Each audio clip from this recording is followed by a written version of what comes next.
Assalamualaikum warahmatullahi wabarakatuh. Perkenalkan, nama saya Daisya Kusuma Miranti, NPM 1986-2060-18.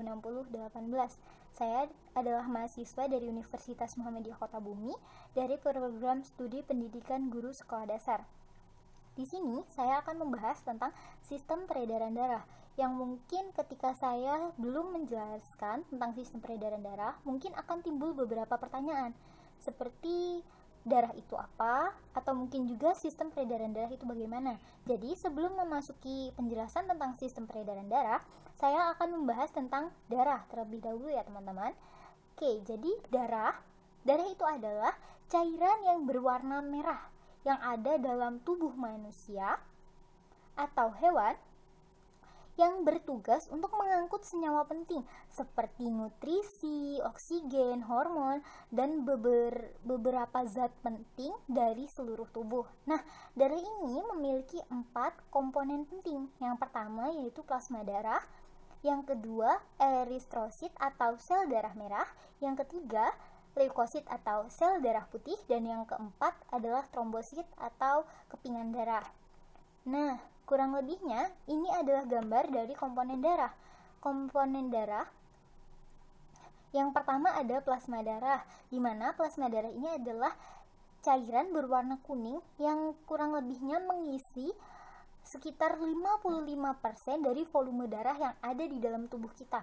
Nah, plasma darah ini sendiri berfungsi untuk mengangkut sel-sel darah merah untuk disebarkan ke seluruh tubuh. Nah, lalu yang selanjutnya ada leukosit dan trombosit, di mana mereka ini kurang lebih hanya ada 1% di dalam volume darah yang ada di dalam tubuh kita. Leukosit atau sel darah putih ini sendiri berfungsi untuk melawan virus, lalu bakteri, serta mungkin jamur yang ada di dalam tubuh kita yang bisa memicu timbulnya penyakit. Lalu trombosit ini atau kepingan darah ini dia berperan saat tubuh kita sedang mengalami luka, di mana ketika tubuh kita pendarahan maka trombosit ini berperan untuk melakukan proses pembekuan agar tidak terjadinya pendarahan lagi atau pendarahan lebih banyak. Lalu yang terakhir ada eritrosit atau sel darah merah, di mana sel darah merah di dalam tubuh kita ini hanya ada sekitar 45%. Sel darah merah dalam tubuh kita ini memiliki tugas untuk membawa oksigen dari paru-paru dan diedarkan ke seluruh tubuh. Oke, selanjutnya kita kembali ke awal ya teman-teman. Di sini saya sudah akan mulai membahas tentang sistem peredaran darah. Oke. Nah, sistem peredaran darah manusia itu memiliki 3 komponen penting. Yang pertama ada jantung, yang kedua ada pembuluh darah, yang ketiga ada darah. Di mana jantung ini bertugas untuk memompa serta menerima darah dari seluruh tubuh, di mana letak jantung ini ada di tengah-tengah dada. Lalu jantung ini memiliki 4 ruang penting. Yang pertama yaitu serambi kiri, yang kedua serambi kanan, yang ketiga itu bilik kiri, yang keempat bilik kanan. Lalu yang selanjutnya ada pembuluh darah, di mana pembuluh darah ini bisa juga disebut dengan pipa elastis yang bertugas untuk mengangkut darah atau membawa darah dari jantung menuju seluruh tubuh atau diedarkan ke seluruh tubuh dan atau sebaliknya.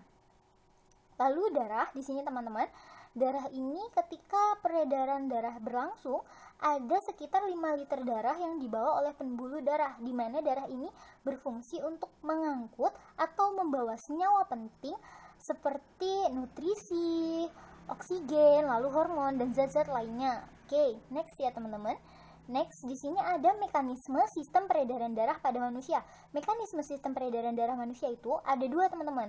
Yang pertama yaitu peredaran darah kecil atau pulmonal. Yang kedua ada peredaran darah besar atau peredaran darah sistematik.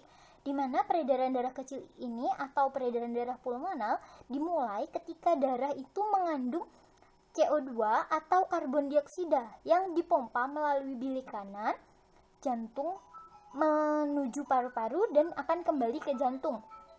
Dimana ketika sampai di paru-paru karbon dioksida atau CO2 itu nanti akan mengalami pertukaran gas, dan ketika sampai pada paru-paru karbon dioksida atau CO2 itu tadi sudah menjadi oksigen karena sudah mengalami pertukaran gas. Dan singkatnya saja itu bisa disingkat dengan peredaran darah melalui jantung menuju paru-paru dan kembali lagi ke jantung. Lalu ada peredaran darah besar atau sistematik, di mana peredaran darah ini dimulai ketika darah itu mengandung oksigen. Ketika darah itu mengandung oksigen yang dipompa melalui bilik kiri jantung menuju ke seluruh tubuh dan kembali lagi ke jantung, sesuai dengan slide yang ada pada PPT ini, teman. Lalu selanjutnya ada fungsi dari sistem peredaran darah. Sistem peredaran darah ini memiliki 3 fungsi. Yang pertama yaitu mengedarkan darah ke seluruh tubuh. Yang kedua, melindungi tubuh melalui sel darah putih dengan melawan patogen atau kuman yang telah masuk ke dalam tubuh. Lalu yang ketiga, mempertahankan homeostatis atau keseimbangan dalam tubuh pada beberapa kondisi internal. Oke, yang selanjutnya. Nah, ada beberapa penyakit yang mampu mengganggu sistem peredaran tubuh, teman-teman. Yang pertama, ada hipertensi atau bisa disebut tekanan darah tinggi. Lalu yang kedua ada aneurisma aorta, di mana aneurisma aorta ini adalah penggelembungan dinding aorta. Lalu yang selanjutnya itu ada aterosklerosis, di mana itu adalah pembengkakan atau penyempitan, maksudnya penyempitan atau pengerasan pembuluh darah karena di dalam tubuh itu terlalu banyak lemak gitu. Jadi buat teman-teman jangan banyak makan makanan yang mengandung lemak atau berminyak mungkin ya teman-teman. Kolesterol juga itu jangan. Lalu yang selanjutnya ada penyakit jantung dan yang terakhir ada varises. Varises ini biasanya dialami di kaki ya, di betis, di mana varises ini terjadi karena pembuluh darah vena itu dia mengalami pembengkakan, di mana yang pembengkakan itu tadi menonjol dan timbul ke permukaan kulit. Nah, itulah yang disebut varises, teman-teman. Baik, mungkin itu saja yang bisa saya jelaskan. Saya minta jangan lupa subscribe channel ini dan jangan lupa komen video saya dan like.